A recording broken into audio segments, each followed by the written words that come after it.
ஐயனார் துணை சீரியலில் அடுத்து என்ன நடக்க போகுதுன்னு வாங்க பார்க்கலாம்.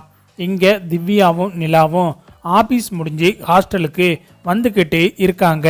அப்போ நிலா வந்துட்டு இந்த ராகவ் வந்து எல்லார்கிட்டேயுமே நல்லா அன்பாக பழகுறாரு.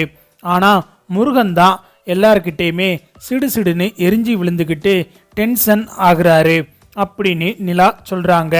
அதுக்கு திவ்யா வந்துட்டு ஆமா நிலா, அவர் உப்பந்தானு இல்லை, எப்போவுமே டென்ஷன் பாட்டி தான் அப்படின்னு சொல்கிறாங்க.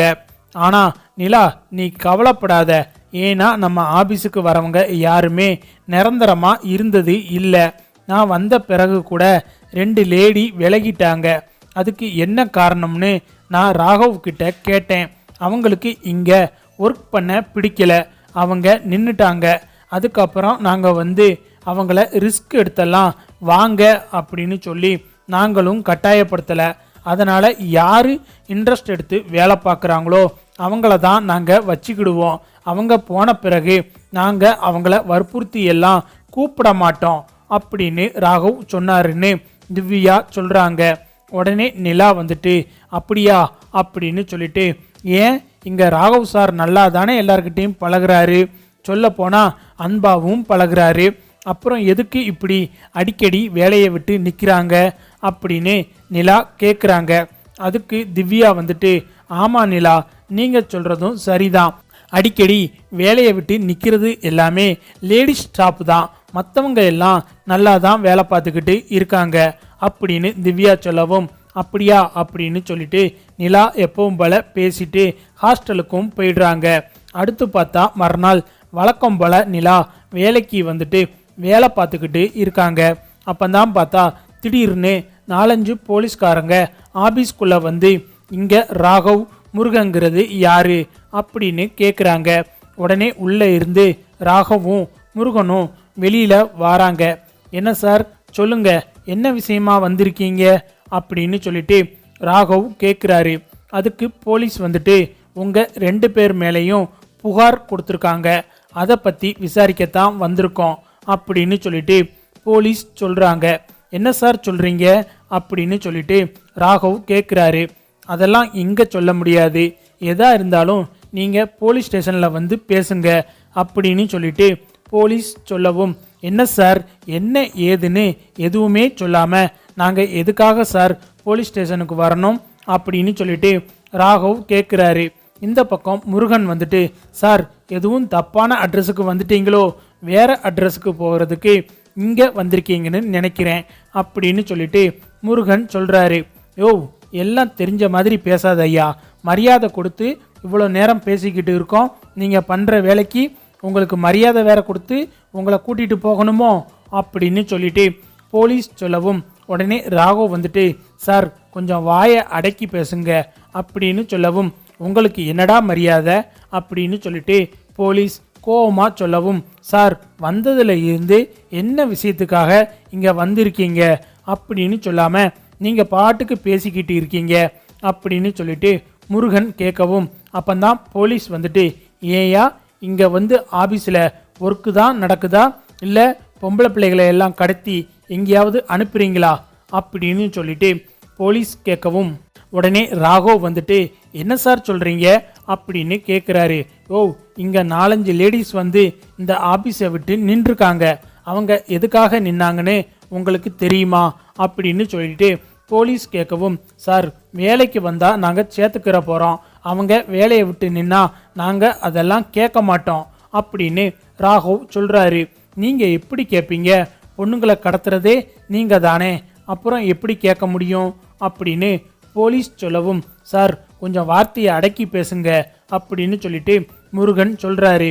என்னையா வார்த்தையை அடக்கி பேச, பொண்ணை பெற்றவங்கெல்லாம் அங்கே கதறிக்கிட்டு இருக்காங்க, என் பிள்ளைய காணோம் அப்படின்னு சொல்லிட்டு இதுக்கு என்ன பதில் சொல்கிறீங்க அப்படின்னு போலீஸ் கேட்கவும், ஏன் சார் வேலையை விட்டு நின்னவங்களுக்கெல்லாம் நாங்கள் பதில் சொல்லணும்னு அவசியமா, வேலையை விட்டு நிற்க என்ன காரணம் வேணும்னாலும் இருக்கும், அவங்க பொண்ணை ஒழுங்காக வளர்க்காம கூட இருந்திருக்கலாம், அதுக்காக நாங்கள் வந்து உங்களுக்கு பதில் சொல்லிக்கிட்டு இருக்க முடியுமா அப்படின்னு சொல்லவும், அப்படியெல்லாம் எடுத்தோம் கவுத்தோம்னு உங்களை வந்து நாங்கள் அரெஸ்ட் பண்ண வரல, உங்கள் மேலே தப்பு இருக்குது, நீங்கள் உங்கள் மேலே தப்பு இல்லைன்னு நிரூபிங்க அதுக்கப்புறம் வந்து உங்களை நாங்கள் விட்டுடுறோம்.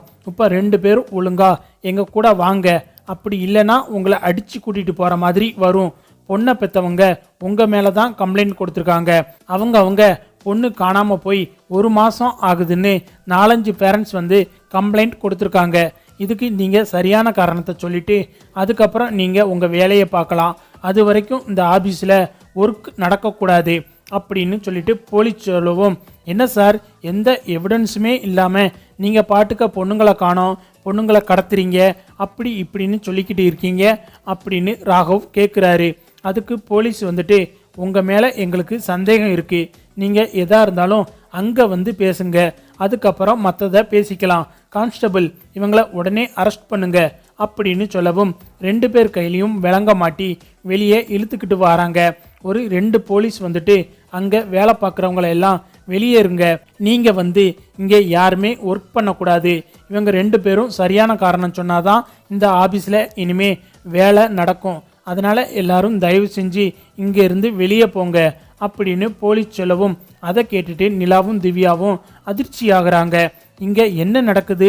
நேற்று தானே நிலா உங்ககிட்ட நான் சொல்லிக்கிட்டு இருந்தேன், ஆனால் இவங்க இப்படியெல்லாம் பண்ணுறாங்களா, எனக்கு ஒன்றுமே புரியலை அப்படின்னு சொல்லிட்டு திவ்யா சொல்லவும், அதுக்கு நிலா வந்துட்டு, இவங்க 2 பேரையும் பார்க்கும்போது அப்படி தெரியலை, ஆனால் பொண்ணுங்களை கடத்தினதா சொல்லி இங்கே வந்து அவங்க கையில் விளங்க மாட்டி கூட்டிகிட்டு போகிறாங்க, எனக்கும் ஒன்றும் புரியலை அப்படின்னு சொல்லிட்டு நிலாவும் அதிர்ச்சியோட திவ்யா கிட்ட கேட்குறாங்க.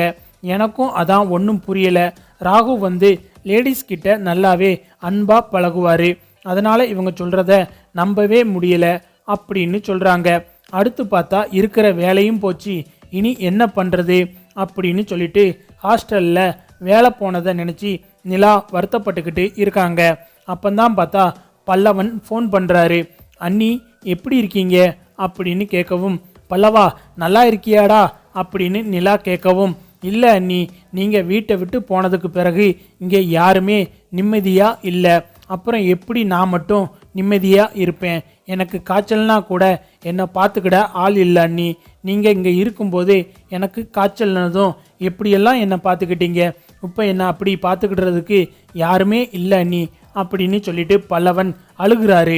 அழுகாதாடா பல்லவா, ஏண்டா இப்படி சின்ன பல்ல மாதிரி அழுதுகிட்டு இருக்க, காலேஜ் வரைக்கும் போயிட்ட, இனிமேலும் நீ இப்படி அழுகலாமா, எதையும் நினச்சி கவலைப்படாத பல்லவா அப்படின்னு நிலா சொல்கிறாங்க. எப்படி அண்ணி, நீங்கள் இல்லாத வீடு வீடாகவே இல்லை, சொல்கிறத புரிஞ்சுக்கோங்க அண்ணி, தயவு செஞ்சு வந்துருங்க அண்ணி அப்படின்னு பல்லவன் சொல்கிறாரு. சரிடா பல்லவா, மனசை போட்டு கஷ்டப்படுத்திக்கிடாத, நான் கண்டிப்பாக இடையில வரேன் அப்படின்னு சொல்லிட்டு ஃபோனை வச்சிடுறாங்க. ஃபோனை வச்சுட்டு பல்லவன் சொன்னதை நிலா நினச்சிக்கிட்டே இருக்காங்க. அப்படியே தூங்கியும் போயிடுறாங்க. காலையில் நியூஸ் பேப்பர் வருது. பேப்பர் எடுத்து நிலா படிக்கிறாங்க.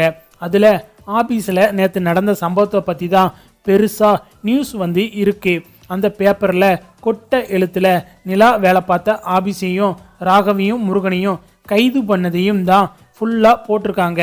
அதோட இன்னொரு ஷாக் நியூஸையும் நிலா படிக்கிறாங்க. அதை படித்து பார்த்துட்டு நிலா ரொம்பவே அதிர்ச்சி ஆகுறாங்க. ஏன்னா இதுக்கெல்லாம் காரணம்னு சொல்லி இன்னொரு நபரும் இதில் சிக்கி இருக்காங்க. அவர் பேரை பார்த்து நிலா ரொம்பவே அதிர்ச்சி ஆகுறாங்க. அது யாருன்னு பார்த்தா வேற யாரும் இல்லை, நிலாவுக்கு பார்த்த மாப்பிள்ளை சூர்யா, அவரும் இதில் சம்மந்தப்பட்டிருக்காருன்னு சொல்லி பேப்பரில் அவர் பேரும் வந்திருக்கு. இதை பார்த்ததும் நிலாவுக்கு தலையே சுற்றுது. இது என்ன இவ்வளவும் உண்மையா? இதுக்கெல்லாம் காரணம் சூர்யாவா? அப்போ சூர்யா வந்து லேடிஸ் கடத்துகிற வேலை தானா பார்க்குறாரா? இப்படிப்பட்டவனுக்கு நம்ம கழுத்தை நீட்ட தெரிஞ்சோமே, நல்ல வேலை அந்த நேரத்தில் சோழன் நம்மளை வந்து காப்பாற்றிட்டாரு அப்படின்னு சொல்லிட்டு அப்பந்தான் சோழனை நல்ல விதமாக நிலா மனசில் நினச்சி பார்க்குறாங்க. சரி, இனிமேலும் நம்ம இதையெல்லாம் நினச்சிக்கிட்டு இந்த ஹாஸ்டலில் தங்க வேணாம், நம்ம எப்பவும் போல சேரன் அண்ணா வீட்டுக்கே போவோம் அப்படின்னு சொல்லிட்டு சேரன் வீட்டுக்கு நிலா வராங்க. நிலாவை பார்த்ததும் இது நம்ம நிலாவா, நம்ம வீட்டுக்கு வந்திருக்கிறது நிலா தானா அப்படின்னு சொல்லிட்டு எல்லாருமே அவங்க கையை கிள்ளி பார்த்துக்கிறாங்க. ஆனால் உண்மையிலேயே நிலா தான் வந்திருக்காங்க.